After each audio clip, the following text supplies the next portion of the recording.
So hi everyone, I'm Gabriel Variane, and in first place I'd like to say thank you to the organizing committee, and I feel very honored to be part of this conference today. So today we're going to talk about using technology to protecting brains in resource-limited countries. As a disclosure, I would like to say that I'm founder and currently work as a director of Protecting Brains and Saving Futures organization, and I will explain the work from PBSF for you during this presentation. As our objectives for today, we are going to describe unique healthcare challenges for infants at high risk for brain injury in the developing world. We're going to list the challenges to implementation of neuroprotective strategies in low middle income countries, and we're going to describe the benefits and results of a telemedicine model for assistance of infants at high risk. So as a neonatology overview, we want to remember that in our medical specialty, we faced in the past few decades a very important reduction on mortality rates, but we do have a high number of infants who survive with high risk for neurological impairment. Looking the world scenario and looking at neonates at high risk for brain injury, in this presentation, we're going to point about hypoxia, ischemic encephalopathy, and they have in the world over 1 million infants with HIE per year. And from those, every single year, we have over 200,000 infants who will develop important neurological impairment. I always like to think if this is a very important number represented, since we are talking worldwide. However, if you remember, this is one of the largest soccer stadiums in the world and have around 100,000 people here. And if we imagine that we have at least 2 times the number of the number of people in this stadium from babies who every single year will develop important neurological impairment, actually we can understand this is a very important number. And what about the economic burden of this population? And here we have studies from RTI and CDC estimating from direct and indirect costs. Productive loss is very, very important. And just looking at children with developmental disabilities, this study estimated that the lifetime cost with American population from children with these developmental disabilities is higher than $67 billion. Looking at a study done in Brazil, here we have infants with severe disabilities that may have a 150 times increase in costs among 20 years of life, only with direct costs. So we know that actually high-risk situations for brain injury implying high mortality, morbidity, and cost. And being that told, we know that today we have evolution, the focus of the neonatal intensive care unit care, that we want to improve neurological and neurodevelopmental outcomes. And the first question here comes, how does neonatal care vary across the developed and developing world? Because we may face completely different scenarios in treating these babies. So I truly invite you to look at this scenario under the lens of a new perspective. And now in this presentation, we're going to talk about healthcare situation in developing countries, a new approach, collaboration with international studies, and potential benefits. So starting with healthcare situation in developing countries. Here we have the world map, and we could classify the countries by country income group. And when we come to the high income countries, we have usually good quality data, good quality prenatal care, investment in new technologies and strategies for the newborn care, lower rates of neonatal sepsis, mortality, and neurological impairment. But what about low, middle, and income countries? Well, for low, middle income countries, we have usually lack of good quality data, varied range of resources offer, incredible variability of protocols and neonatal assistance, poor prenatal care, and higher rates of sepsis, mortality, and neurological impairment. Talking about HIE, when it comes to the high income countries, we have the incidence 1 to 2 per 1,000 live births, and when we come to low middle income countries, this is much, much higher. And we know that rates for birth asphyxia might range from 4.6 per 1,000 Cape Town to 26 per 1,000 Nigeria, and case fatality rates may be 40% or even higher. And even because of the limited availability of this data, actually the figures are likely to underestimate the real proportion of mortality or morbidity due to birth asphyxia in these countries. And here from another study looking at the regional burden of neonatal deaths and encephalopathy outcomes for babies affected by intrapartum events, we can clearly see that the large numbers coming from the low middle income countries. And moving forward with this presentation, understanding the healthcare situation in developing countries, we might think on a new approach. So how can we deal with the situations of high risk infants and infants with high risk for brain injury in both developed and developing worlds? So when we look at the developed world scenario, now we have strategies to reduce neurological impairment, and now we're talking about brain-focused NICU care. So right now, we have increased the use in clinical practice of multiple methods of brain assessment in order to improve these neurological and neurodevelopmental outcomes. And we have the Neuro NICU concept, which includes as principal and pillars such as continuous brain monitoring, providing neuroassessment, neuroimaging tools, neuroprotection. And specifically talking about neuroprotection for babies with HIE, you have to talk about therapeutic hypothermia. And we know that therapeutic hypothermia and cooling works and is being applied as a standard of care for infants with moderate to severe HIE on a large scale by different projects and programs over the world. This is the BBOP, or brain protection. That was a project that provided implementation of therapeutic hypothermia on a large scale for babies being born in the east of England, for instance. And here the question comes again. So what about implementation and efficacy of these strategies in low middle income countries? And here we have a meta-analysis looking about therapeutic hypothermia for neonatal encephalopathy in this country, and looking at the effect of cooling on neonatal mortality, we found, actually the authors found, that cooling was not associated with statistically significant reduction on neonatal mortality in low middle income countries. And the first question is why? Why the results are this? So we know that the apparent lack of treatment effect might due to the heterogeneity and poor quality of these included studies, the inefficiency and of the low technology cooling devices, lack of optimal neonatal intensive care, sedation, ventilatory support, maybe overuse of oxygen, or might be even due to the intrinsic difference in this population. So talking specifically about the scenario we live here in Brazil, talking about Brazilian scenario. So talking about our country, when people actually think about Brazil, many times they remember that, you know, we like soccer, and actually we love soccer. We have the largest carnival in the world and have many beautiful places to visit. And all this is true, but actually Brazil is much more than this. Actually, we're a very large country here in South America. We have over 200 million people, and talking about neonates, we account for around 3 million live births a year. And from those, we estimate that we have around 2 babies with HIE per hour, around 20,000 newborns with HIE every single year.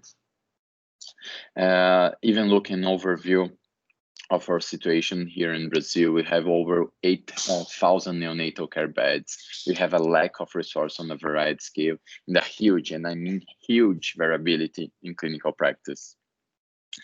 And talking about this, we have a high heterogeneity of care. And when we look at the level 3 neonatal intensive care units, we might differ from units and centers with a large amount of resources, equipment, specialized multidisciplinary team, fetal surgery, advanced image, everything. But we have level 3 NICUs with centers with lack of resources, equipment, lack of multidisciplinary approach, or any kind of imaging. And actually, since we don't have any robust neonatal transport network, actually depends where the infant is born, so what kind of care he will receive. And what about the cooling practices here in Brazil, what we're doing? And here we published a large survey looking at the assessment of HIE and therapeutic hypothermia practices in our country with over 1,000 participants from the entire country. So what results did we have?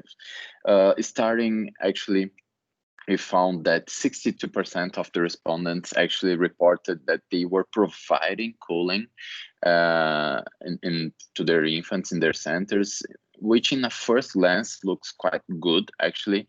And in first place, just reasons for not providing. So this 38% of respondents said they were not providing therapeutic hypothermia because of lacks of adequate equipment or knowledge or training of this intervention. And from these professionals, most of them, 94%, had stated either not having a referral center to provide therapeutic hypothermia or being unable to perform the transfer within the first 6 hours of life. So again, this depends if you're going to receive this treatment, yes or no, depends where you are born. But from the centers who are providing therapeutic hypothermia, and here we must take a look into this about the current practice. So for methods of cooling, only 26% would have a servo-controlled system. So the vast majority would do passive cooling or use of ice gel packs. For assessment of encephalopathy, which is really important when you're providing cooling for these infants, 58% reported using the SARNAT score, 8% reported using a different neurological score, and 22% reported not using any neurological score, which is quite troublesome. And from the ones that were using a neurological score, this also, we are quite worried about this finding. Only 20% of them received any type of training for that. Moving forward, thinking about how we're doing brain monitoring and imaging in these infants. So only 12% responded that were providing therapeutic hypothermia had AEG or EEG readily available, and only 4% had access to neurophysiology service or continuous video EEG. Talking about imaging, only 19% were able to perform MRI, and 72% were able and had access for neurology consultation, which on our point of view was quite a good finding. Talking about follow-up next. So follow-up was unavailable at almost half of centers, and when available, well-established multidisciplinary follow-up program was present in only 21% of centers. So as conclusion, we found that results from this large survey demonstrate that therapeutic hypothermia has been implemented in Brazil, but with significant heterogeneity in most aspects of its management. And actually, we had a huge variability in the criteria for therapeutic hypothermia indication, management, method of cooling and monitoring, and inappropriate follow-up. So by understanding the scenario of a few years ago, I remember that I thought that I had this brilliant idea that I came to people from the government and said, well, why should we not start a large project to implement adequate care for infants at high risk? You know, many countries are doing this. Why should not start this in Brazil? And they came to me and said, oh, you know, Gabriel, we're not a high-income country, don't have much money. So, you know, no money, no honey, there's no way we could do that. Of course, we were quite frustrated at that time, but then we started to think, okay, so we have large projects that are implementing adequate care for these infants. We live in a large country that is not high-income country, don't have much money, but technology might help, and we should think about this. So understanding this entire scenario, we created what we call the PBSF project, or Protecting Brains and Saving Futures project, which is a low-cost, self-sustainable project that united a group of specialists that aim to teach, enable, and implement protocols of neuroprotection and early diagnosis in infants at high risk for brain injury. So we are a private organization that wants to make a unite effort with hospitals, physicians, industry, healthcare insurance, and the Ministry of Health itself. So PBSF projects now today have two pillars, one for teaching and implementation of methodologies and protocols, and one as an intelligence project. Starting with the first one. So which was our first aims for PBSF. So we wanted to promote longitudinal training and use of these standard international validated protocols, implementation of structured therapeutic hypothermia across a large number of centers, implementation of brain monitoring methodologies, including video EEG, amplitude integrated EEG, NIRS for infants at high risk on a large scale, and we want to promote homogeneity of care across the entire country. This was a major goal. So the next question is, okay, so how can we achieve this? And we truly think that by using information of technology, telemedicine, and developing what we call the CSI, or Center of Surveillance Intelligence, this may be feasible. So what we created, this monitoring center can be connected to any NICU across the entire country. And this approach has several advantages, including centralizing data from different and distant populations. Also works with high specialized live assistance 24/7, high level of teaching and longitudinal training, intensive support to clinical staff. This facilitates a lot the implementation of these methodologies, protocols in different centers in a lower cost model. And this allows homogeneity of care between centers with different amount of resources, which is quite interesting. And also works in very fast applicability model. So how do we work? Here's the operation. So here we have a baby receiving brain monitoring, and all the information comes to a cloud system, and we have our monitoring center with physicians on duty 24/7, providing feedback to the local staff, looking at the brain monitoring findings, but also doing case discussion and also implementing the standard protocols. So how do we work? Again, here's just an example. Here's a baby being cooled in the north of Brazil in a city called Belém. And here this baby is receiving cooling, brain monitoring. The information travels over 2,000 kilometers and comes to our monitoring center in São Paulo. And all this information is securely stored in the NICU.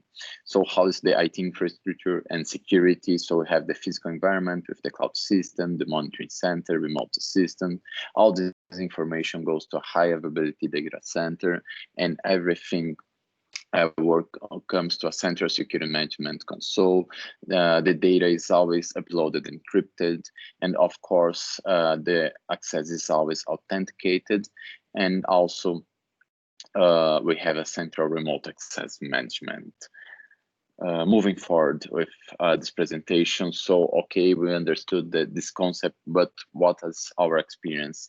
And when we started this project in Brazil around 4 years ago, we worked in 3 different centers in the southeast of Brazil, but now we have experience with 28 different hospitals in the entire country, from centers from every single region of Brazil. And again, here's a pic from Santa Casa of Pará, which is a hospital in the north of Brazil. And again, we have remote access by CSI 24/7. All information is stored in a central and secure database.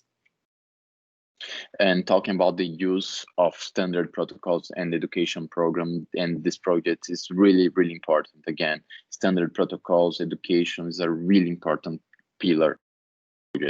So every single center has the same cooling indication. We follow the NICHD criteria and management. We have brain monitoring indications that include over 10, actually 14 different indications of brain monitoring, including HIE, seizures, preterm birth, congenital heart disease, babies with severe IVH or hydrocephalus, inhibit errors of metabolism, CNS malformation, infection, hemodynamic and ventilatory instability, babies with mild HIE, severe hyperbilirubinemia, and also babies under ECMO.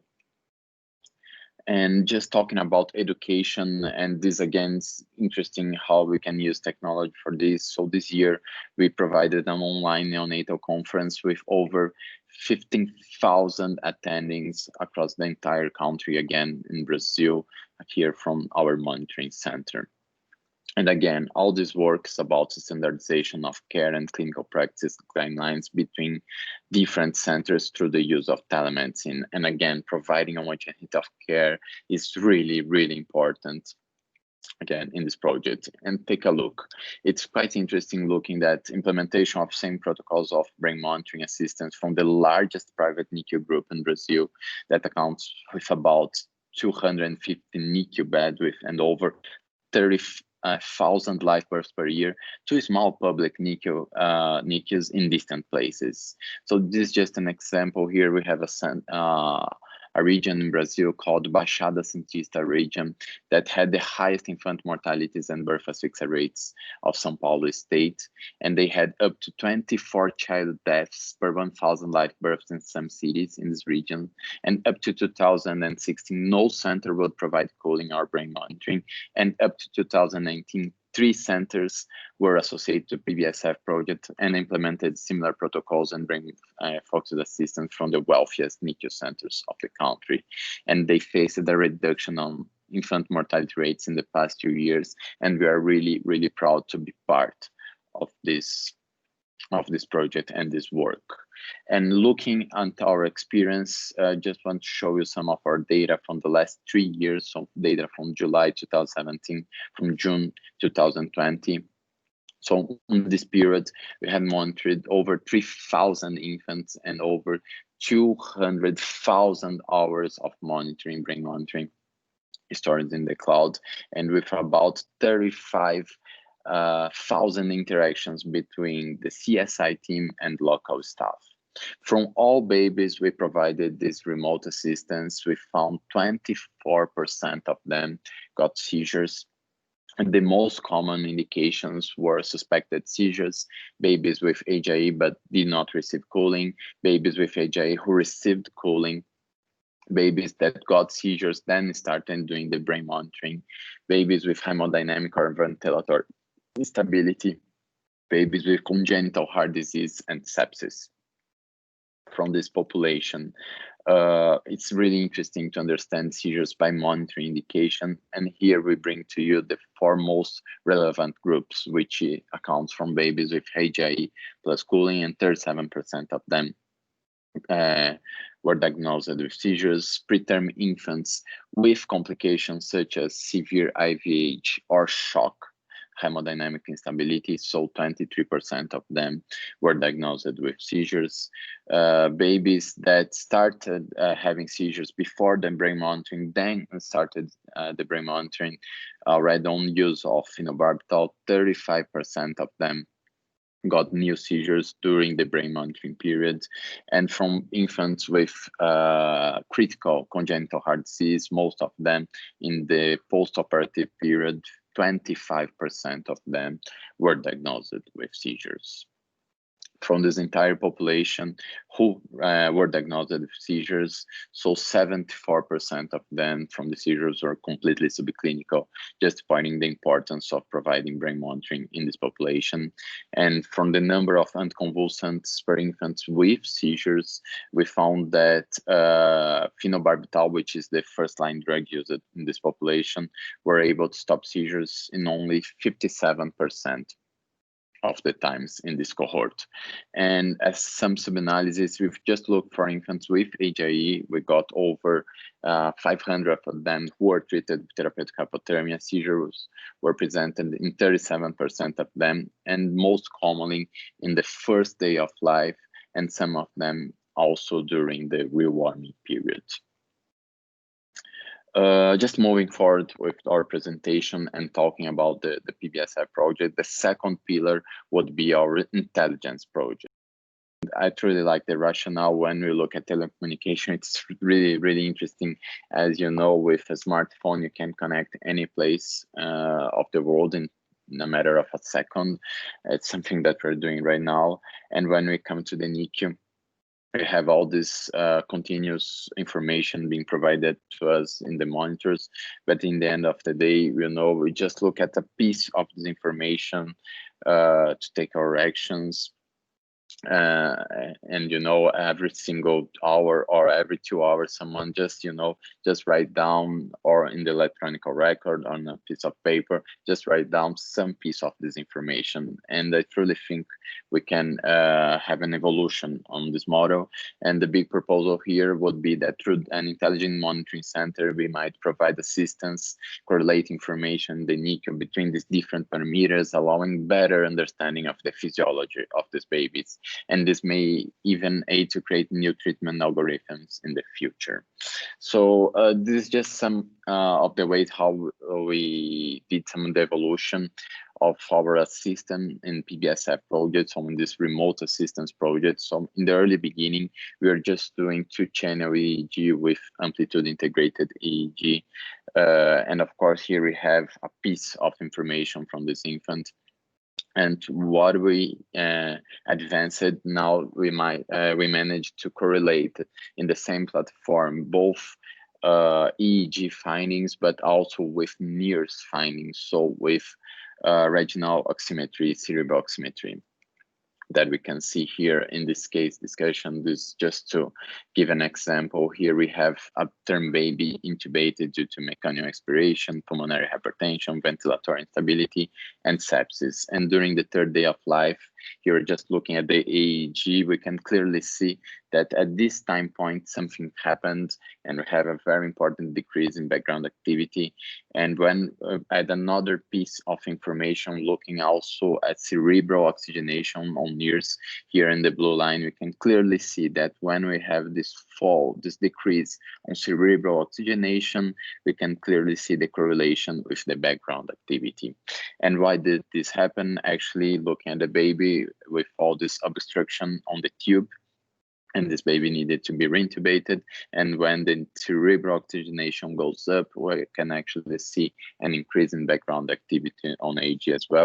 And it's really interesting to see in different scenarios this very nice correlation between brain oxygenation and brain function. It's really, really interesting putting this information together. But what if we could put not only, brain monitoring finding, but together with heart rates, pulse oximetry, respiratory rates, temperature, blood pressure.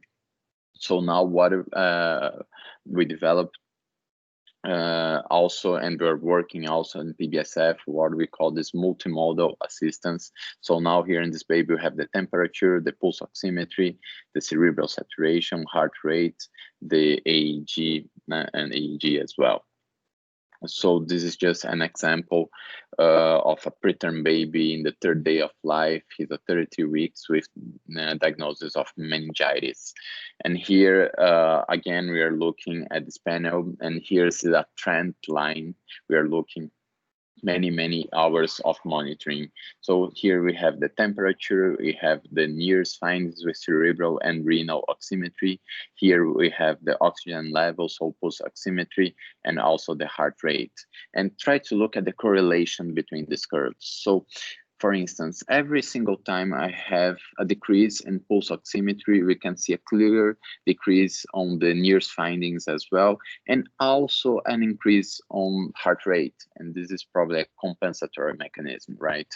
So this happens many different times across this tracing.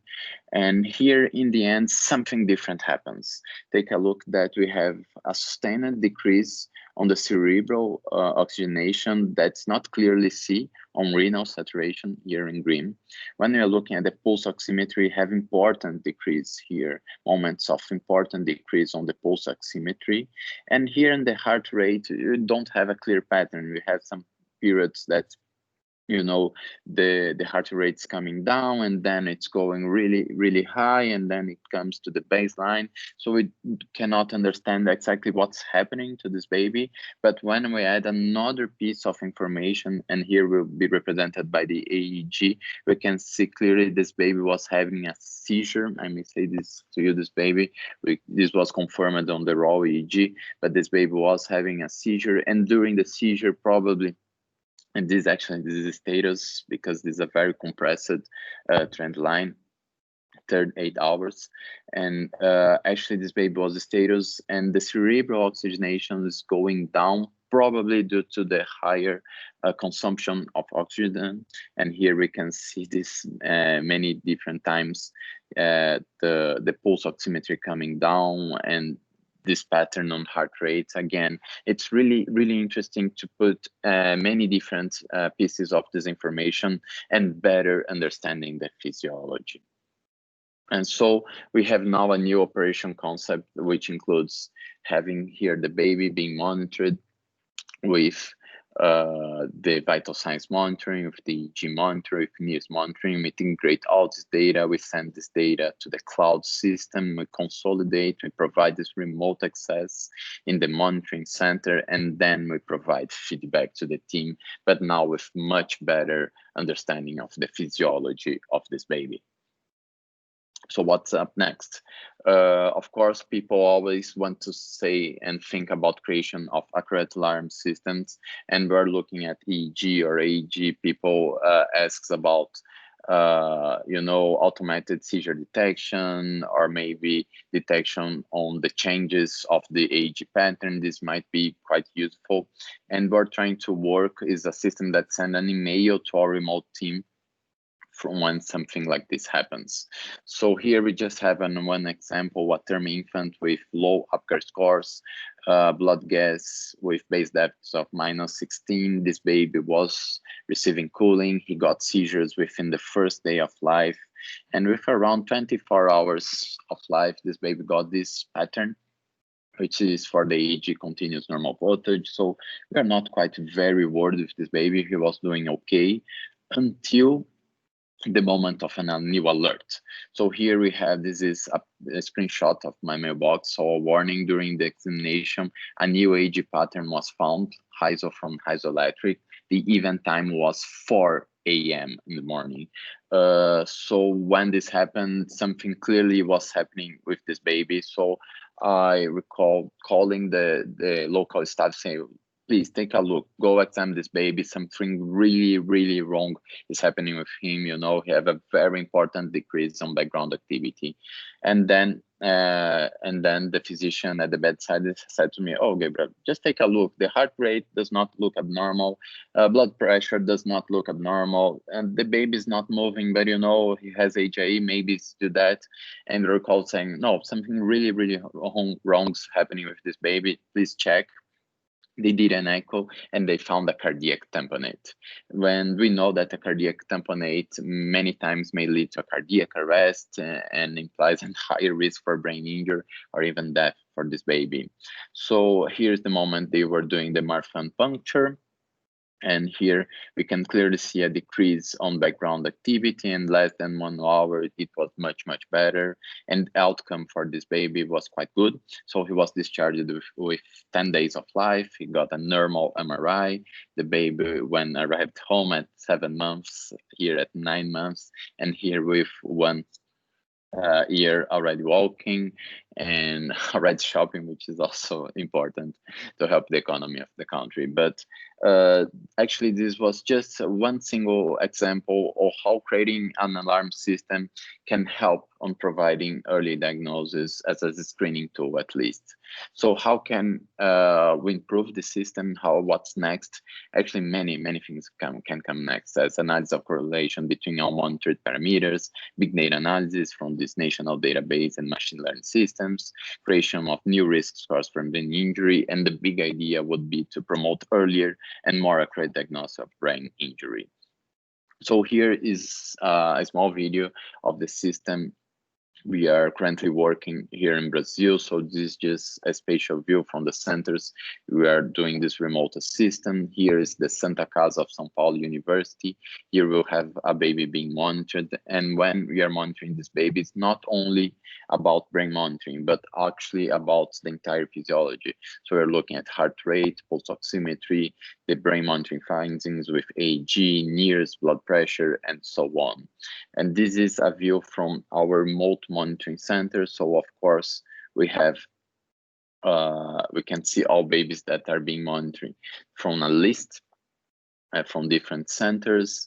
And what is really, really nice is that now we can classify these babies under risk scores. So according to the risk, according to the vital signs findings, according to the brain monitoring findings, and all this happens automatically. And all this information can be plotted on dynamic dashboards as well.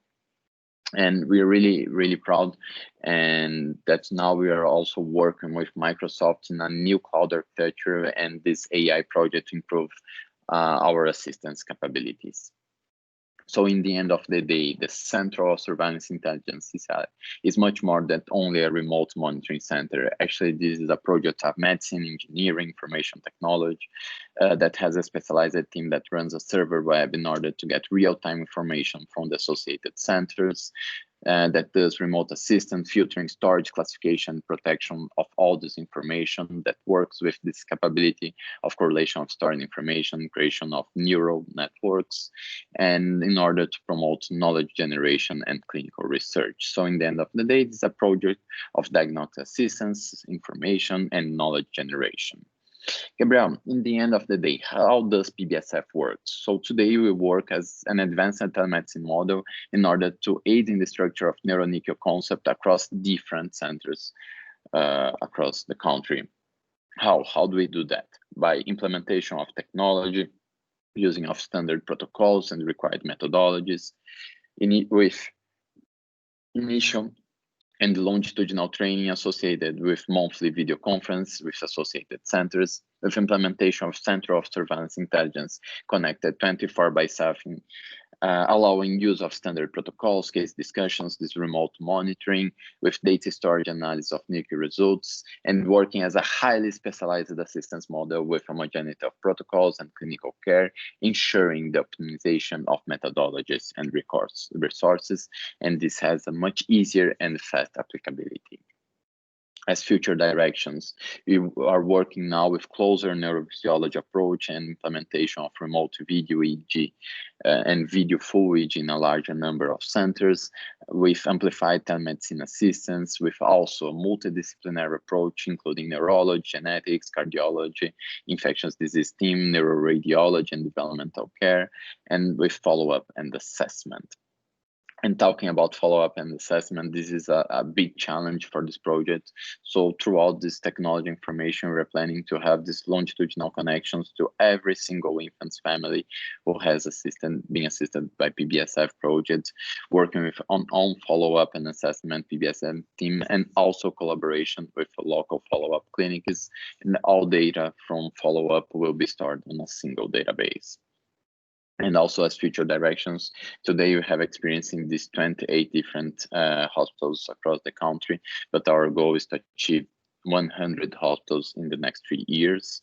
And of course, this always brings us to thinking on international brain monitoring network that we're already working right now in some different countries. And talking about this international collaboration, I would just like to give as one example a study that we're collaborating together, which is the PREVENT study, or prevention of epilepsy by reducing neonatal encephalopathy. So the chief investigator of this study is Dr. Surin Teo from Imperial College London, and this study was funded by NIH in UK. So what's the big rationale here? We know that we have 50 to 70 million people with epilepsy worldwide, and we have estimated 12 million people with epilepsy in India. The incidence of epilepsy in low middle income countries is 2 or 3 times higher than in high-income countries. Perinatal brain insults accounted for the largest attributable fraction of pediatric and adult epilepsy in these low-middle-income countries. And programs to improve perinatal care in low-middle-income countries may prevent a substantial proportion of epilepsy. This is the rationale of the study. What is the interventions? What PREVENT study wants to do? This study has 4 intrapartum interventions, which consist on constant birth companion, fetal surveillance during active labor, labor management by an electronic partogram, and brain-oriented early newborn care with resuscitation. And also, our assessment of newborn outcomes includes EEG and also MRI. So where does PBSF can collaborate with the study? And our collaboration comes from the creation of Advanced Telemedicine Model and EEG cloud-based system to this study. And the number of estimated monitoring infants is up to 2,000 babies. So how did this work? So our team here from Brazil went directly to implement EEG monitoring in 3 cities in India, including Bangalore, Calicut, and Hubli. And then we implemented this this EEG cloud server. So all this information goes directly to the remote research team in UK, including Dr. Surinteo and Dr. Ronnie Presler. And all this information can be accessed in the cloud coming from the local hospitals and the remote research team. Moving forward with this collaboration. So we did work creating and applying the most updated technologies using infrastructure and security and software development for this. So very in a simplified model, all the exams are replicated on PBSF cloud, and we have a central database, and the remote research team can provide feedback and reports from UK to the babies being monitored in India. And just talking about data security precautions, some of them, we have all local devices have a security system that provides malware protection and its management and update controlled by a central cloud. All locations have equipment and data backup capabilities with advanced technology, deduplication, encryption, and compression, optimizing the data transmission bandwidth and ensuring additional layer of security against ransomware, and communication between the local equipment and the central server is done by encrypted data, protecting the privacy of transmitted data as well. This is just a picture of the Prevent Study team, which we are really, really honored to be part of. And to advance on our presentation, we like to remember the potential benefits of preventing neurological impairment in babies. And this includes economic benefit that by reducing the number of patients with neurological impairment, of course, there will be also a significant reduce in direct and indirect costs of this population. So the hospital itself adds technology, intelligence, and the remote team to aid in the treatment to neonates at high risk. And in the end of the day, the most important is definitely the social benefit, which we know that might change life histories, allowing more infants to fulfill their physical and cognitive potential.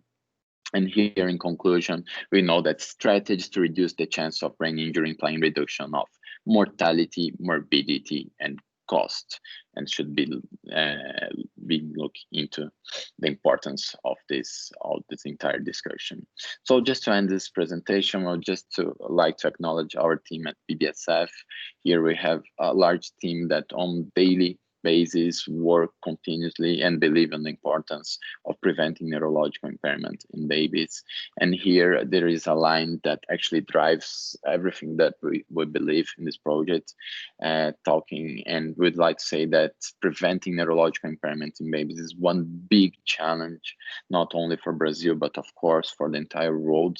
And this is a line from Anton Lake, that was the executive director from UNICEF, where he states, somewhere a child is being told he cannot play because he cannot walk, or another, she cannot learn because she cannot see. Well, that boy deserves a chance to play, and all we benefit, that's the most true, all we benefit when that grow and our children can read, learn, and contribute. Well, the path forward will be challenging. It's not easy to prevent neurological impairment in babies at high risk, but children do not accept unnecessary limits, neither should we. And by being that told, I'd like to say thank you so much. I was really honored to being able to present and share our work with you today. Thank you so much.